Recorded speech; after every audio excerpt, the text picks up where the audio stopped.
Okay. Well, thank you all for being here, and thank you for those that are joining us online. A few quick announcements before we get started.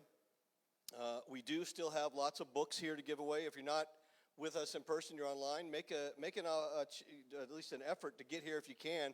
We have lots of things to give you. We've still got a few cases of Rediscover Church.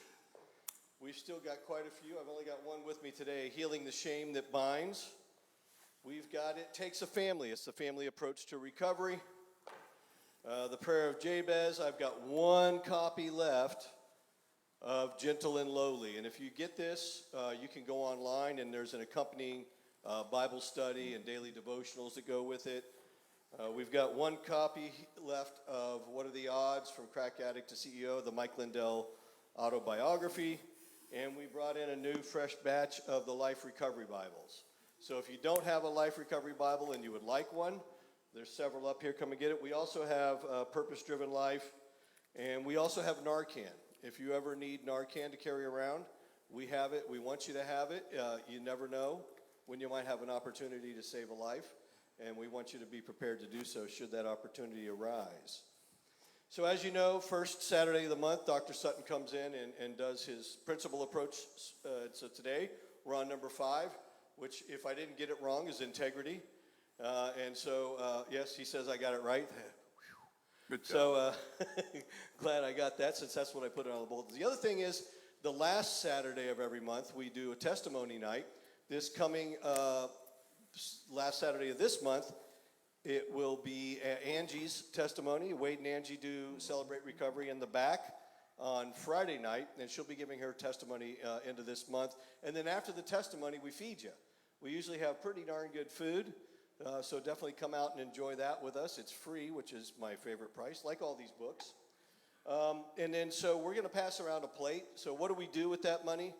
Nobody here takes a penny. We're all volunteers. And Dr. Sutton comes over here of his free time and volition without charging us anything. But do go to his website. It's answeringaddiction.com, and check out some of the resources that he has for you. And if you're here in person, he's got his books up front. Excellent books to help you through your walk in recovery and with the Lord. And it's good stuff, as you'll hear from him momentarily. The other thing is we're looking at moving our time. There's some local recovery homes that have said they can't make it here at this time of day, but if we change it to 6 p.m., they can. That may not work for everybody. We're trying to reach the new guys. And I think it's most important what we do for the folks that are in early recovery. That's who we really, we want to be here for everybody, but those are the ones that really need this the most to understand, because they're going into the rooms and not understanding the truth and the history behind the 12 steps. And they're going to get that here that they're not going to get in a lot of the rooms.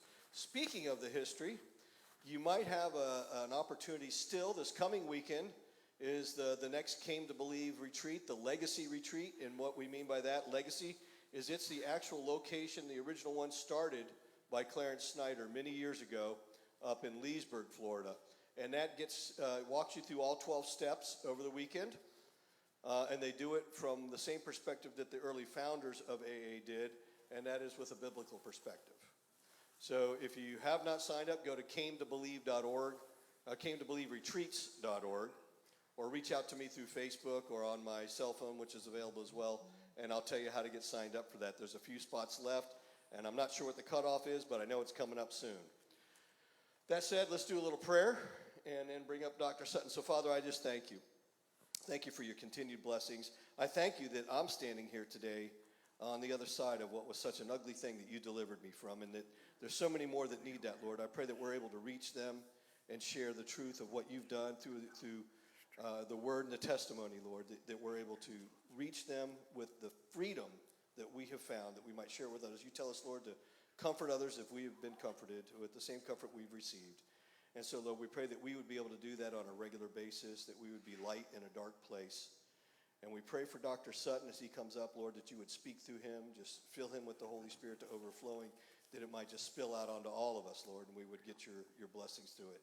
In Jesus' name, amen. Well, all right.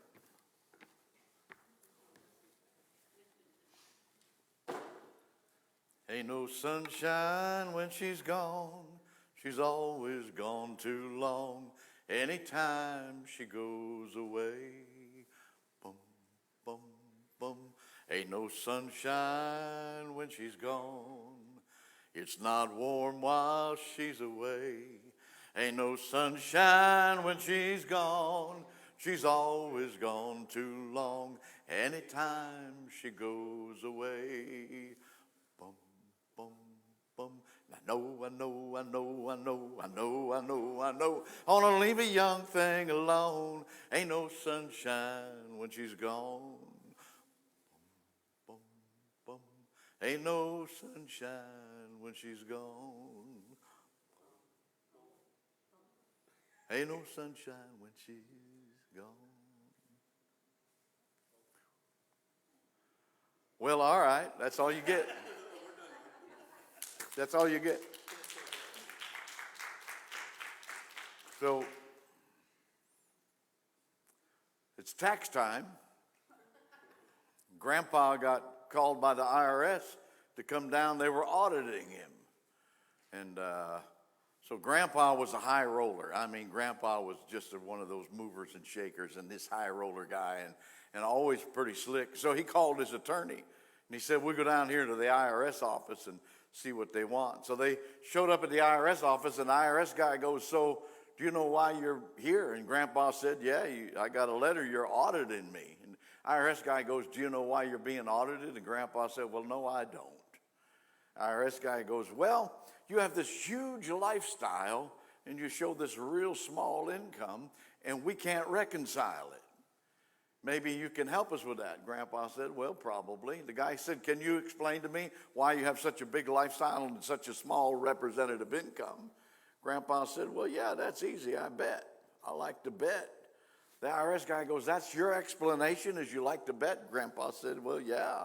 He said, well, that's not much of an explanation. Grandpa said, that's because you never bet with me. The IRS guy looked at him and he said, well, probably. Grandpa said, here, I'll make you a bet. I'll show you how it works. He said, I'll bet you $1,000 that I can bite my own eyeball. Now the IRS guy goes, nobody can bite their own eyeball. He's looking at Grandpa. He said, all right, you're on. Grandpa pops out a glass eye and he bites it. He pops it back in. The IRS guy knows he's been had, but Grandpa's attorney's sitting right there. Nothing he can do about it. So the IRS guy's just kind of fuming. Grandpa said, you know, how about if I let you win your money back? The IRS guy said, well, okay. What's the bet? Grandpa said, I'll bet you double or nothing that I can bite my own other eyeball. Now the IRS guy goes, nobody can do that. Grandpa's not blind, you know. So he said to the Grandpa, he said, all right, you're on. Grandpa pops out his false teeth and he bites his other eyeball. Now the IRS guy is really upset because he's been had, but the attorney's sitting right there. There's nothing he can do. Grandpa let him fume a minute. He finally said, hey, I'll tell you what, I pulled a kind of a fast one on you. He said, how about this? I'll make you one more bet and let you win your money back. He said, now that'll be $4,000 to nothing. He said, okay, what's the bet? Grandpa said, I'll bet you I can stand on this side of your desk, pee into that trash can over there without getting any on your desk.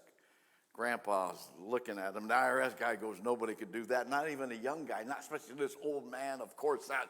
He said, all right, you're on. Grandpa starts peeing, but he's not getting to the trash can. He's peeing all over this guy's desk. The IRS guy's going, yeah, I won. Meanwhile, the attorney's going, oh, no. The IRS guy looks at the attorney. He said, what's the matter with you? He said, you don't get it. This morning, Grandpa bet me $20,000 he could come down here and pee all over your desk, and you'd be happy about it.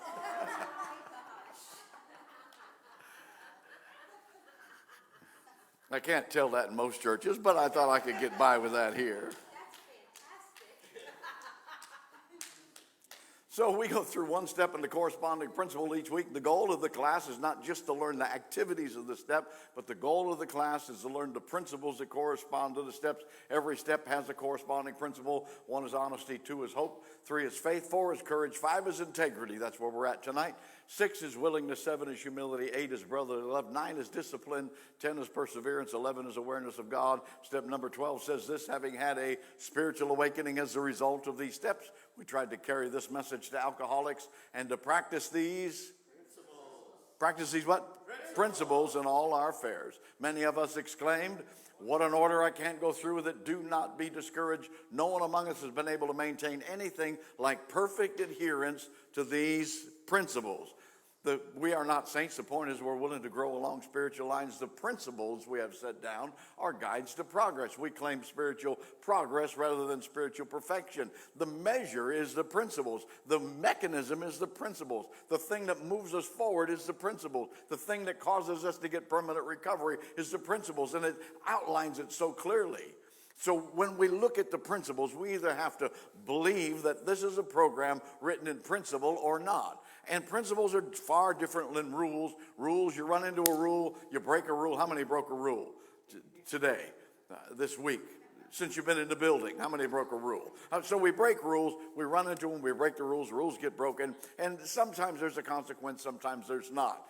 But when you run into principles and you try to violate principles, don't break, you do.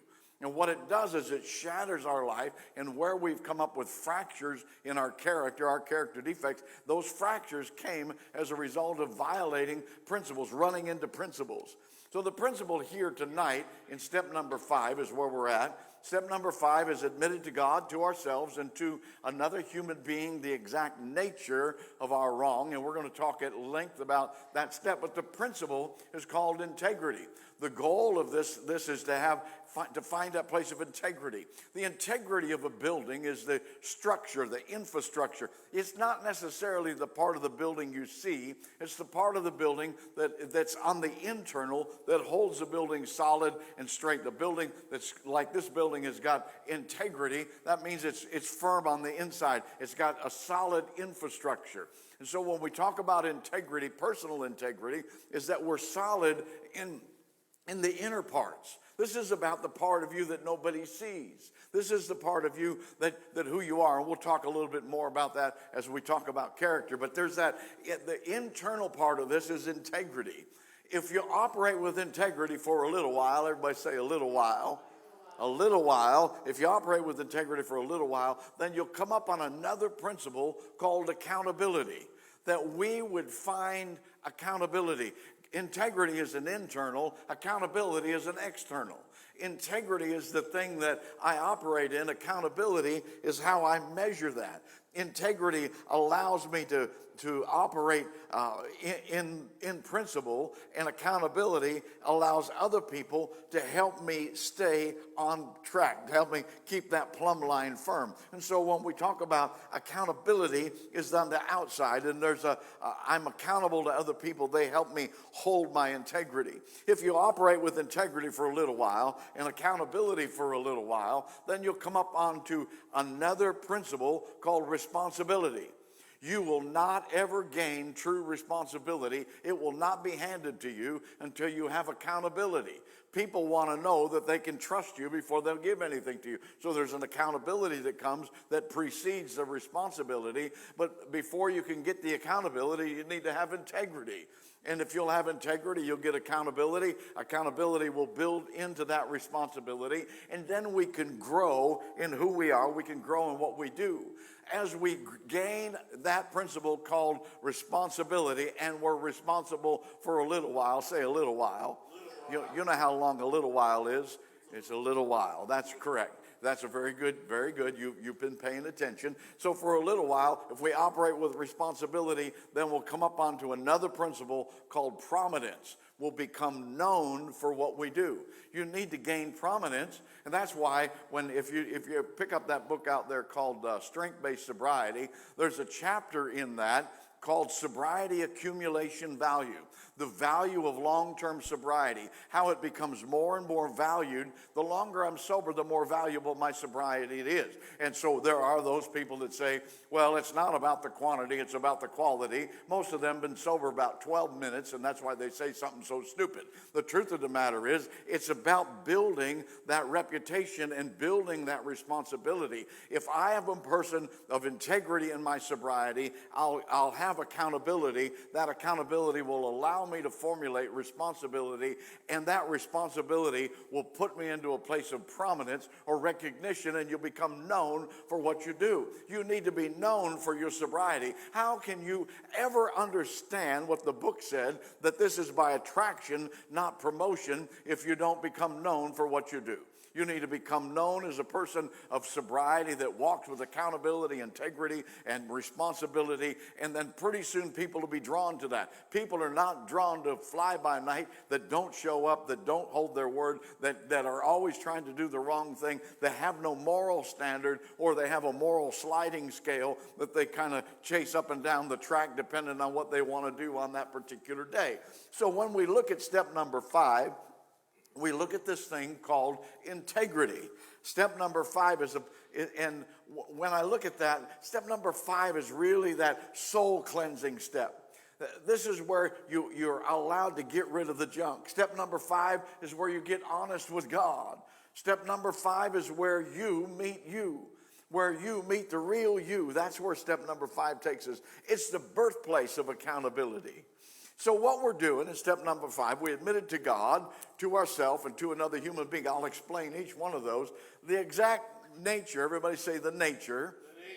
The nature of my wrong is different than the details of my wrong. I'm not saying that you shouldn't talk about the details, but I'm saying that you need to find out what the nature is. The nature is the motivation, the underlying causation of why I do what I do. So let's talk about the nature of things for a minute. Let me ask you, somebody tell me, what's the nature of the ocean? What's the nature of the ocean? Waves. Yeah, waves are part of it. It's what? Water, yeah, well, that's what it's made up of, that's for sure. It's wet, water is wet. She's really good. I mean, she's on it tonight. What's the nature of the ocean? He's kind of got it. Go ahead. Huh?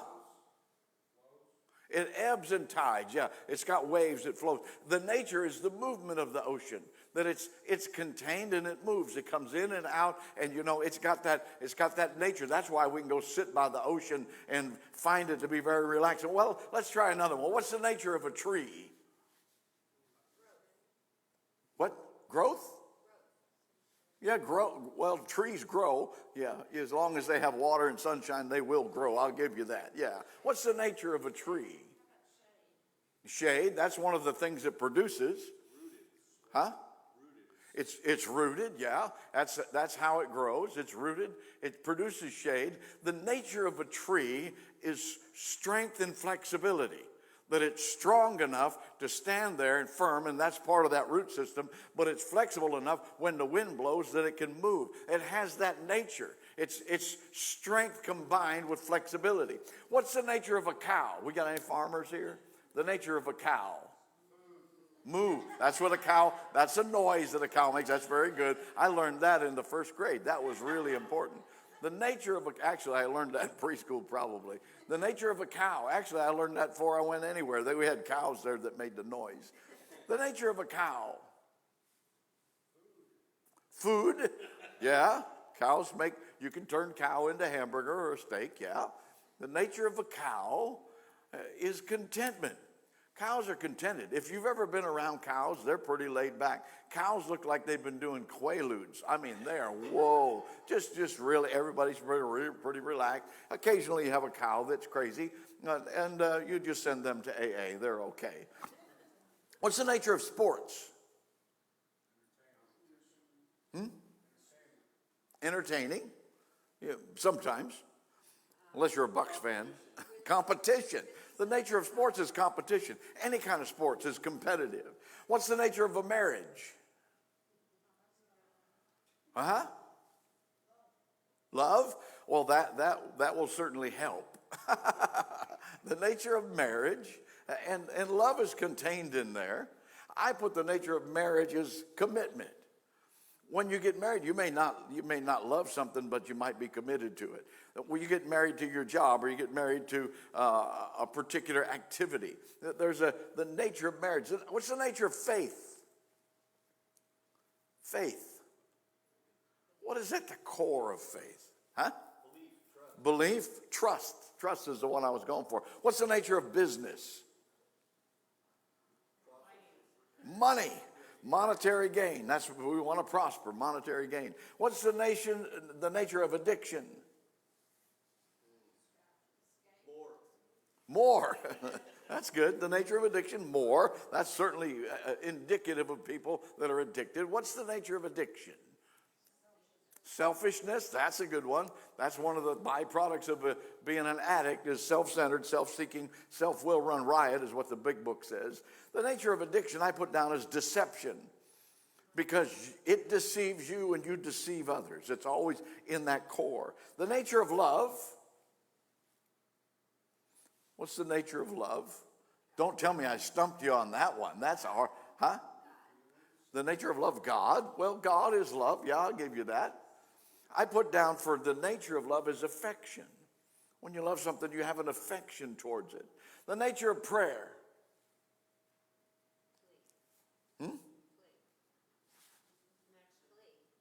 A plea. The nature of prayer is making a plea. Sometimes. What's the nature of prayer? I put down expectation. That when I come to pray, I expect maybe to meet with God. Maybe in my prayer, I expect to just sense the presence of God. Sometimes I ask God, I expect God to respond. God does respond because the nature of prayer is I have expectation. And what's more, God has expectation. If you don't come to prayer and understand that God expects something out of you as well, then you will make prayer into a very religious activity. Or if you don't know God, then you won't have any expectation, and you'll be like what the Apostle Paul said, I perceive that you're a very religious man because you pray to the unknown God. So if you pray to a God that you don't know, that's very religious in its nature. What's the nature of a flower? Tomorrow is Mother's Day. Some of you might get flowers tomorrow. What's the nature of a flower? Beauty, beautiful. The exact nature of my wrongs, David, the nature of my wrongs. I was a full-grown adult who had never taken responsibility for my life and behavior. I was, at this point, self-centered little boy stuck inside of an adult body. I could clearly see that when I started my escape from the realities of life, I'd stopped growing up. I was still a teenager in my emotions. I didn't know how to live life or have relationships, and any hope of life success eluded me. I was still the victim. I know people that are sober 20 years that are still the victim. How pitiful is that? So that's the nature of who I was, the nature of what I'd become. So in step number 5, we have to admit. To admit so that I can start a pattern of admittance or a pattern of becoming aware. To admit one thing, sometimes to admit one fault is really difficult. But to admit that I've lived my life in error, man, that's hard. That's why at the beginning of this, we have to admit to God. We have to admit that it's the pattern. What I do and what I think and what I say and what I am, that's what I'm going to admit. And so we have to decide what's wrong with you. You've got to decide what's wrong with you. I want you to look at the person next to you and look them in the eye and say, what's wrong with you? Come on, man, what is wrong with you?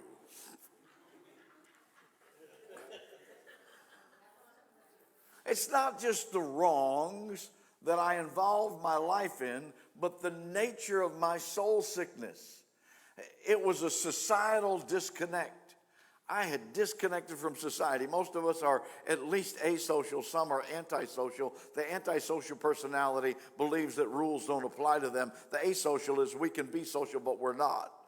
There's a societal disconnect that I had. The number 2 was irrational dishonesty.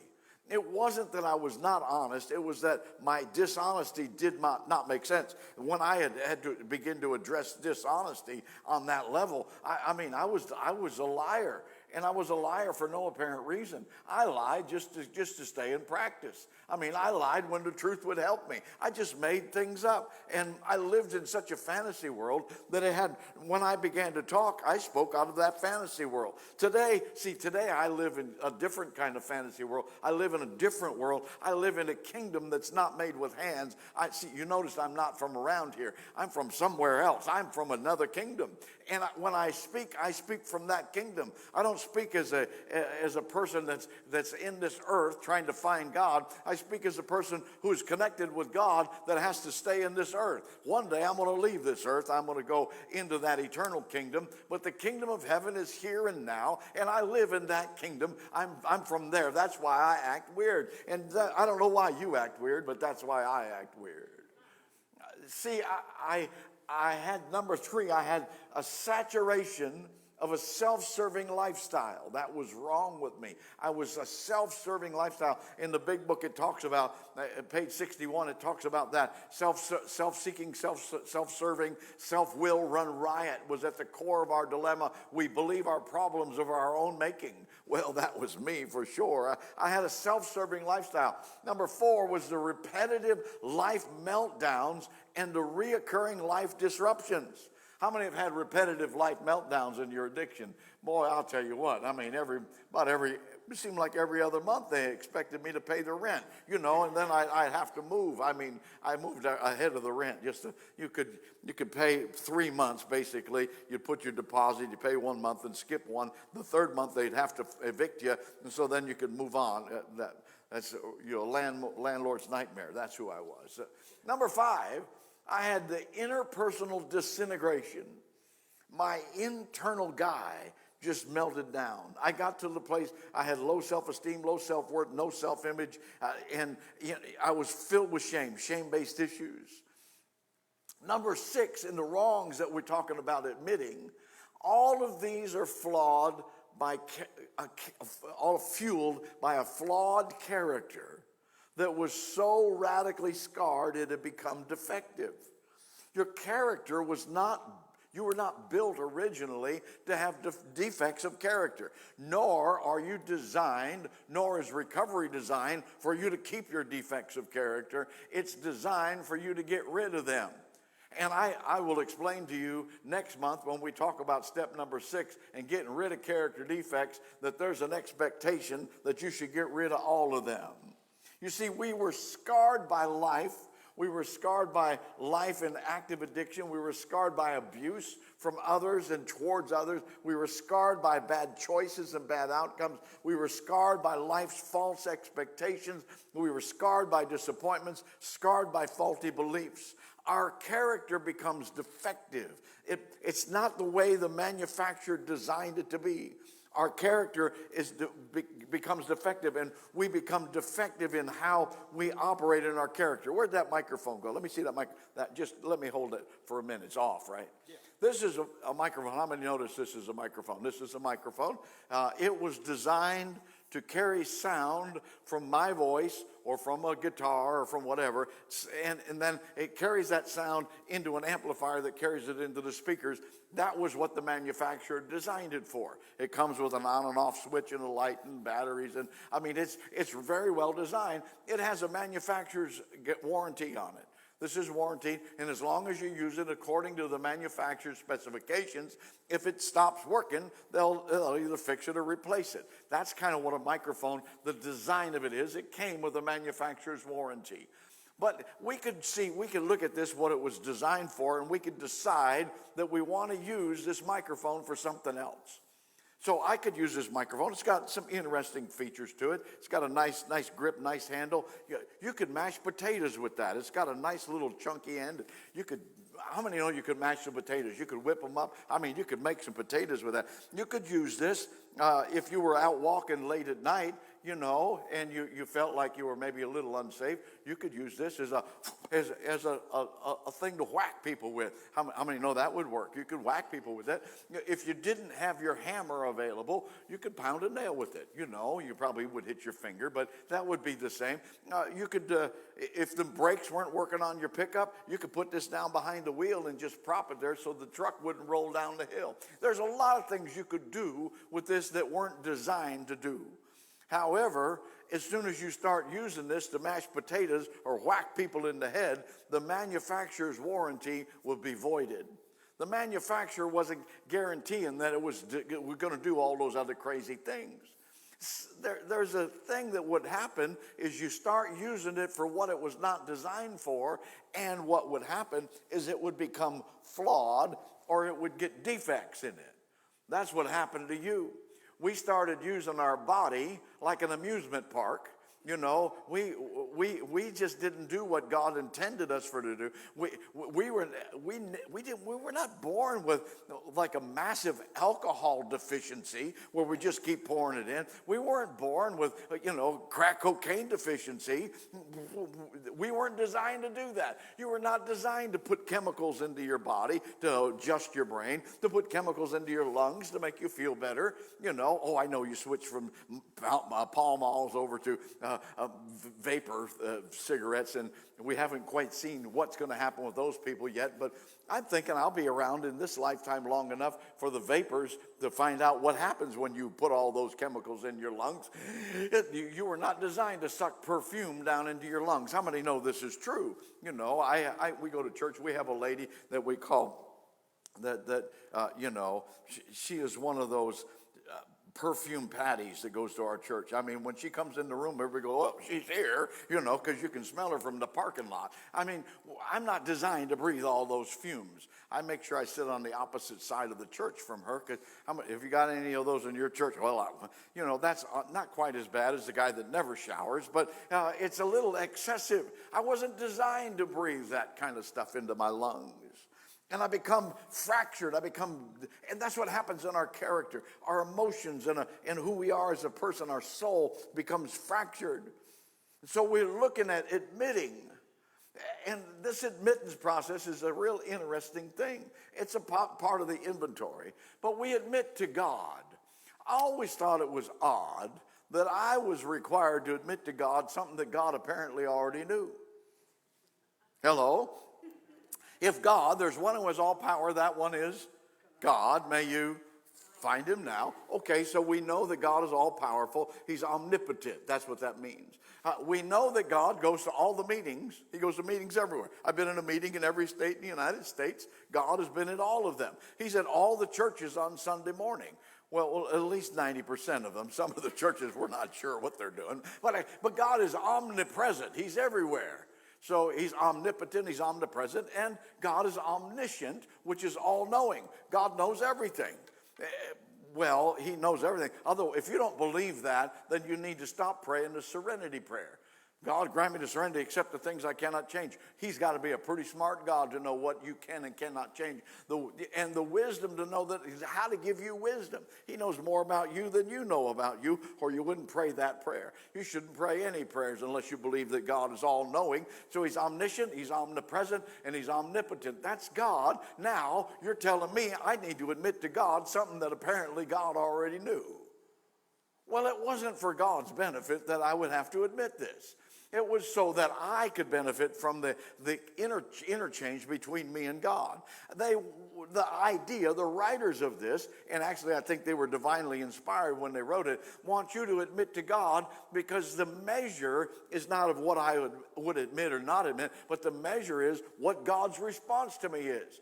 All the things that I admitted in step number 5 to God, I discovered that God responded to me in a loving way. God did not respond to me in a harsh way or a judgmental way or a condemning way. God did not lay guilt on me as a result of what I admitted. God decided that he would be forgiving and loving and kind, and I would feel that embrace the moment that I admitted what I was doing.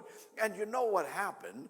I admitted that to God at that first round. On the step number 5, I really understood and grasped that principle. And you understand that what happened is I became comfortable with admitting to God. Now, as I move down the road, in step number 10, particularly, we talk about that daily review and admitting when we're wrong, promptly admitting it. Well, step number 5, I learned God's responses, and I learned that I can promptly admit whatever it is that God wants me to admit, anything that I do, and God's response is always going to be positive.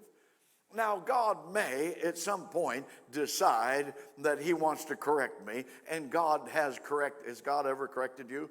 Yeah, God will correct you. He's a God of love, but he's also the God of justice, and he will bring correction to your life when you're not doing what you're supposed to do, or perhaps not doing what you think you're doing.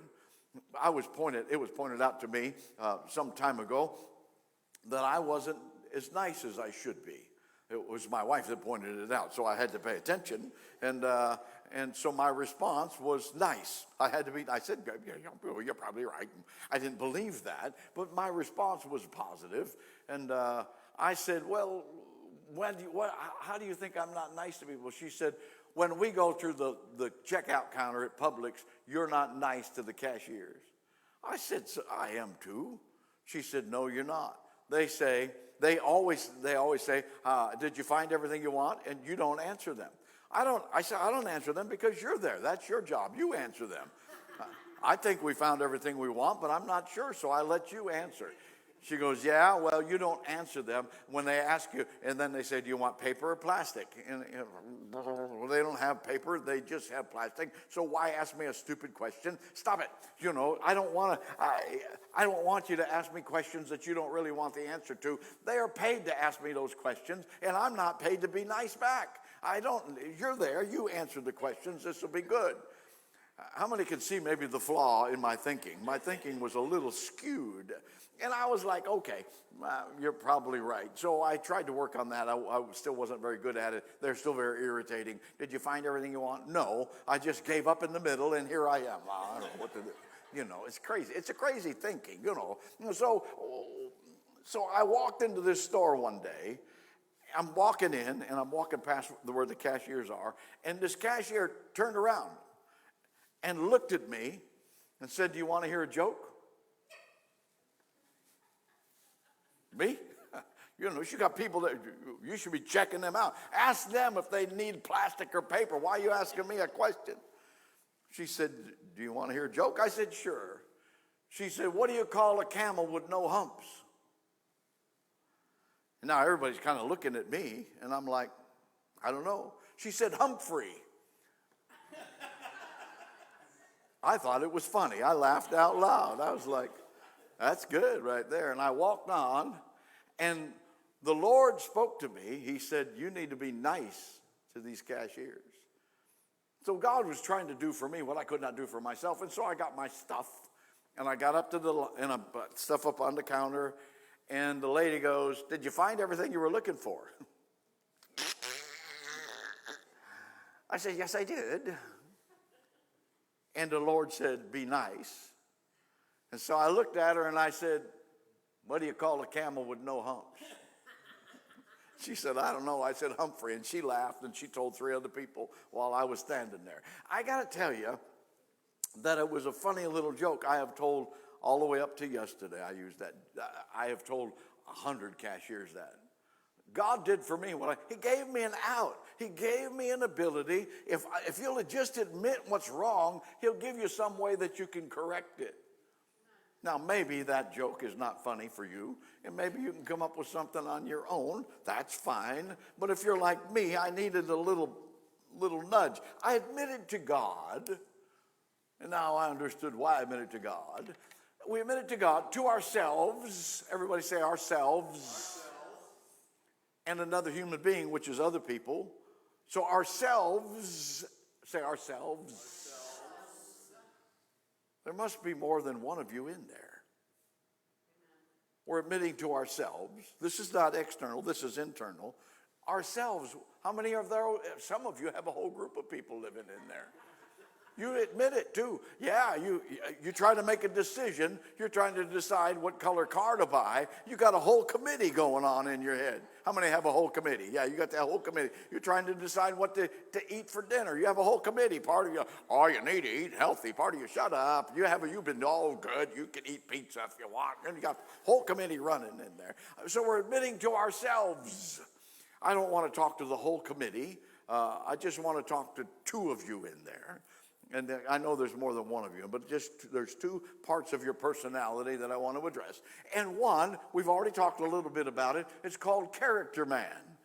Character man is who I am when nobody's around. That's who I am on the inside. Your character. You know you. You know you pretty well. And you know how you are. You know how you act. So we have character man.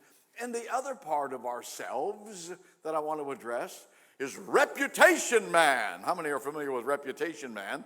That reputation is what you want everybody to perceive you are. One part of you is who you are, and the other part of you is what you put out there. The other part of you is your window dressing. The other part of you is what you want people to believe about you. And we operate in reputation. We have a reputation that becomes what we want to do. We want to have this reputation. I want to be known for something.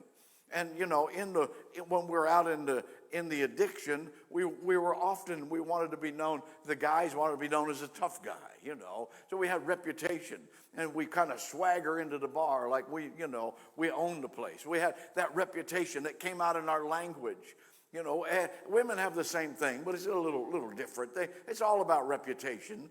You know, there was at the Salvation Army I used to run, we had a big rehab program, and there was windows down in the cafeteria, and they were reflective. They had reflective stuff on them, and so you could come down there, and before you'd come into the building, you know, you could see yourself in the window. And the girls would all come down there, you know, and they'd be standing like we couldn't see them from the other side. You know, they're fixing their hair and checking their makeup, you know, adjusting, you know, make sure their jeans were right. They'd go through the whole thing, and then they'd walk in like nobody noticed. The whole room saw you do that, you know. But it was reputation. Well, how they wanted to present themselves, and I'm for one, I'm glad that women do wear makeup. I think it's a great thing. You know, I'm glad men don't have to, because most men would put it on with a roller, and it wouldn't be good. But I'm glad that women wear makeup, and they do that. They fuss, but that's all part of reputation. And, you know, in our addiction, we had character and we had reputation. Our character was who we really were. Our reputation is what we wanted our family to believe that we were. We wanted our family to believe that we were honest and hardworking and diligent. And in our character, we knew we were lazy and we'd put anything off we could, and we were irresponsible and we were dishonest. And so we admitted to God, to ourselves. Now I've got to admit to both sides of my personality what's going on. And when I did that fifth step, you know, that was the place where I admitted to both sides that my character man and my reputation man actually finally got to meet one another. You know, I learned how to be me.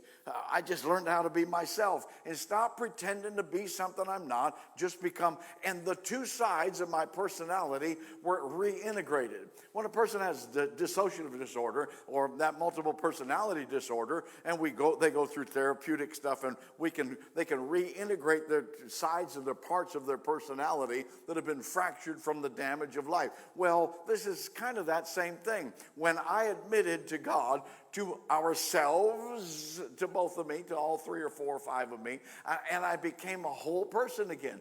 I was reintegrated back into one person. And that really changed how I perceived things. I was afraid that if you ever really got to know me, you wouldn't like me. Because I knew me and I didn't like me at all. I was afraid of that. I was afraid that if anybody really got to know who I was on the inside, you know, you would never.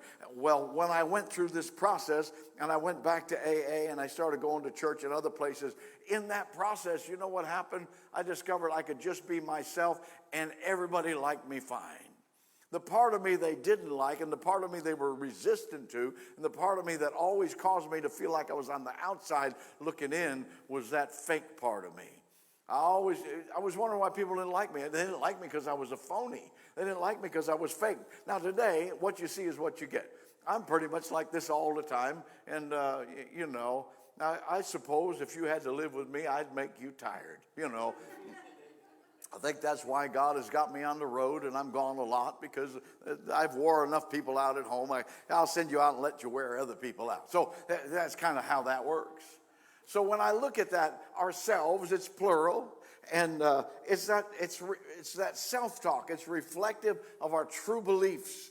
It's the primary thing that feeds your belief system, is your self-talk, and there's more than one of you in there. What we need is the congruence, the same on the inside and the outside. With integrity, there's no gap between intention and behavior. Congruence is seamless. It's not the compliance to rules, but the genuine integrity of our motives. My character, of course, is when nobody else is around. My reputation is just what I allow people to perceive. And we reintegrate that part. See, you have to understand that in this great contest between the two sides, you will find out that you are stronger than who you imagined yourself to be. You're always stronger when you become whole, you're stronger. You'll find out in this reintegration that good is stronger than evil, that your love is stronger than hate, that honesty is stronger than lies, that humility is stronger than pride, that right is stronger than wrong, that character is stronger than reputation. However, the opposite is portrayed in our society. Irregardless, character is always stronger than reputation. Good or bad, character wins out. Regardless how you might try, you can't be tough enough or invincible enough when you are plagued with 100 forms of fear and self-delusion. You remember reading about that? How can you pretend that you're tough and big and bad when you're plagued with 100 forms of fear and self-delusion? You can't. And that self-delusion kept us trapped. It kept us trapped for a long time. When the reputation man begins to waver, we know it's evidence that character man is taken over.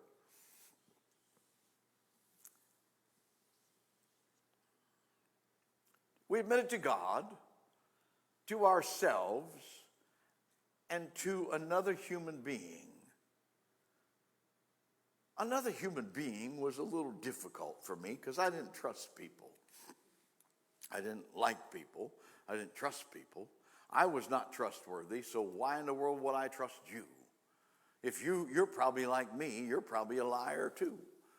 All of that was really that comparison game that we do. I call it the religion of comparative contemplation. We have that in churches on Sunday morning. The religion of comparative contemplation is I compare myself to yourself. I compare me to you. The Bible actually tells us they compare themselves and among themselves and commend themselves, and in doing so, they're not wise. I compare myself to you. I compare my inside to your outside. I compare how I feel to how you look. And when you go to church on Sunday morning, everybody looks very spiritual, and you don't feel very spiritual. They look like they got it all together because they're waving their hands and shouting loud, and you're like, I don't think so. And, you know, they're Pentecostal, and you're an Episcopalian. And I have that dilemma all the time. I'm really multi-personality disorder. I'm on the vestry for the Episcopal Church, and I pray over at the Pentecostal Church. And I speak at all churches in between. This week I got to speak at a Presbyterian church on Thursday night. They opened to celebrate recovery, and the pastor was there. You need to understand, if you're going to go to all these churches, what the difference is. And the Presbyterians, they're really Calvinists. They believe everything is predestined.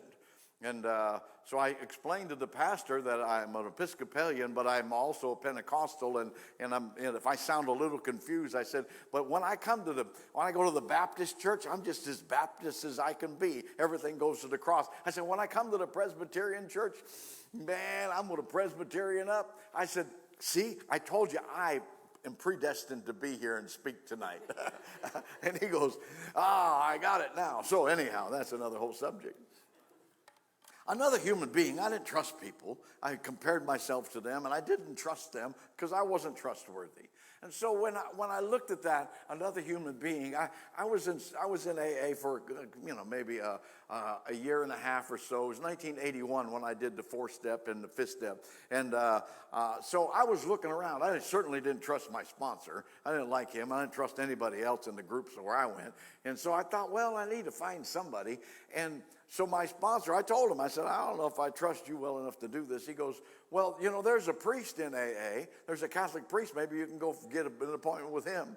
And I thought, well, that would be good. A Catholic priest. Now, they're morally obligated. They're legally obligated. If he ever said anything, I could sue him. I could sue the Catholic Church. I started seeing money because there was something that's still wrong with me, I thought, and the guy's in AA, so he's sober a long time, He's supposed to be sober like 20 years, and I'm going. And down in Cleveland, where I got sober, they had Stella Maris Hall. It was down at Sister Ignatia Hospital. And so we went there all the time, and I was familiar with the territory, and that was where that priest worked out of. So, I finally made an appointment to go see this priest to do my 5th-step. I have a secret for you. I will tell you a secret on how to finish your 4-step. How many would like to know the secret to finishing your 4-step? How many would like to know the secret? Here's the secret. If you're working with somebody if you're trying to get your 4-step done and you can't, make an appointment to take your 5th step. You'll get your 4-step done. It's kind of like doing your homework the night before this due. So anyhow, I got an appointment with this priest. Now, I grew up in a Catholic community where everybody, all the Catholics, they honored the priest. And they'd all get off on a Wednesday and they'd come back with ashes on their forehead, and we were not allowed to eat meat on Friday. We had to have fish sticks. That was remember fish sticks? I don't think they were fish, and they weren't sticks. I don't know what they were. They were the little square things. I never saw square fish, so whatever it was But we honored the Catholic because all the school, almost everybody was Catholic except for us. We were Pentecostal insane people, and so that was another subject. So I had in my mind an image of the priest. These Catholic kids talked about the priests like the priests were like way up here somewhere. And so I had that image going into my 5th step that the priest is like way up here somewhere. So I had my 4th step. I had a whole tablet, about that thick. I'd written a novel. I didn't write a 4th step, but I wrote a novel, and I had it, and I was going to the 5th step, and the priest looked at me. I said hello, and he says, have a seat. And he goes, are you nervous? And I said, well, yes. And he said, oh, don't be nervous. Most of it I've heard, and what I haven't heard, I've done. Well, it really wrecked my image of a priest. I was like, you popped my bubble. So I read my 4th step. He said, just read a while and let's see how it goes. And so I started reading, and I was reading, and then I get to a part where there was a lot more shame. There was things my voice would kind of lower, and he'd go, okay, stop just a minute. Read that line over again. Let's talk about that. And then he'd ask me questions. He was really pretty good at this. I got to tell you, I'm going to finish this up with this, but after I finished the 5th step, I didn't come out of there feeling like the weight of the world had lifted off my shoulders or anything like that. I just felt like when I left there after that 5th step that I was sure I could stay sober permanently. I was sure that I had crossed the line and I was going to be able to stay sober. So me and my insanity, it didn't all disappear right away. I hadn't done 6 and 7 yet, and so it hadn't all disappeared. I thought, I don't want to run into that priest because, we talked about some stuff, I said, I got to make sure I don't run into that priest. Keep in mind, I had never seen the priest before. But in my thinking, I thought, boy, I'm going to have to change my meetings so I don't run into him. What? You never run into him before. What do you think? He's going to come and track you down? So I changed my AA meetings. I started going to different meetings so I wouldn't run into the priest. So I went to this Thursday morning meeting on the west side of Cleveland. I'd never been over there. I went to this Thursday morning. It was a big group, and I thought, I'll hide out. That priest will never find me here. And I'm getting a cup of coffee, and I turn around, and there stands that priest. I was like, you got to be kidding me. Well, I should not have changed my meetings. I would have never run into him. But and he said, hey, how are you? And I said, I'm good. And he goes, is this your first time here? And I said, yes, it is. And he goes, so how long you been in the program? And I was like, blah, blah, blah, blah. And he goes, and what was your name again? He said, have I met you before? He didn't even know who I was. Now I was really offended. I was like, really? I told you my whole life story. That was like a week ago. You don't know who I am? Are you kidding? I found out, I've listened to a lot of 5th steps since then, and I found out that after I walk out, it's kind of like God has a giant magnet, just erases it all. And then people go, you remember what I told you? I'm going, no.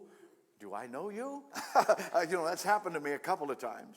So I admitted to God, to ourselves, to myself, all parts of me, and another human being, the exact nature of my wrongs. And as a result, I found that place of integrity, and I no longer have to pretend that I'm something that I'm not. I became whole in that regard. Doesn't mean that I still didn't have character defects and fractures and things that I had to contend with, but I became a whole person. Until you become a whole person, you will never be able to get rid of your character defects because you think they're part of your personality, and you think you're supposed to have them. And next month, I will explain to you how you're not supposed to have them and how you can get rid of them. You ought to bring a friend with you out of that one for sure.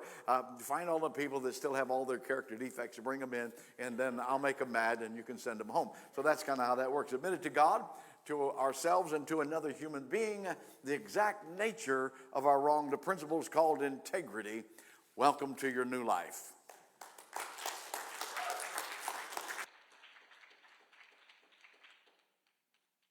All right. Well, thank you. And isn't it great that in the fifth step, we just have to talk about the nature of our wrongs and not list them all?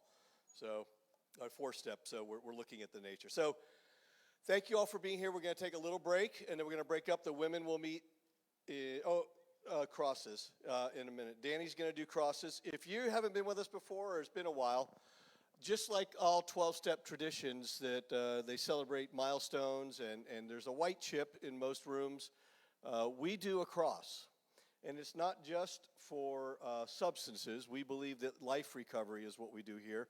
So if you've got something that you want to lay down at the cross, is it a relationship? Is it gambling? Is it porn? Is it food? Is it a substance? Is it whatever it is? If there's something that you want to lay at the foot of the cross, come on up, and you're off camera, don't worry, and get a cross and carry it around. It's a great reminder that we've given this to Christ to carry for us, and we don't have to carry it ourselves anymore. And so do that. And at the end of the month, we celebrate milestones, the typical 30, 60, 90, and so forth, and anniversaries. So does anybody have an anniversary in the month of May? Okay. How many years? 32. So it can be done, and we'll celebrate that as any others that come up at the end of the month when we do testimony night and some food afterwards. So we do take a break here, and then we go into men's and women's breakout to be able to sort of go over what we just heard. Will everybody just give a quick round of applause and thank Dr. Sutton in between here. He's going to be right up front, so if you want to talk to him a little bit in between and maybe look at some of his books, he'll be up there for you, and we appreciate that, and see you guys soon.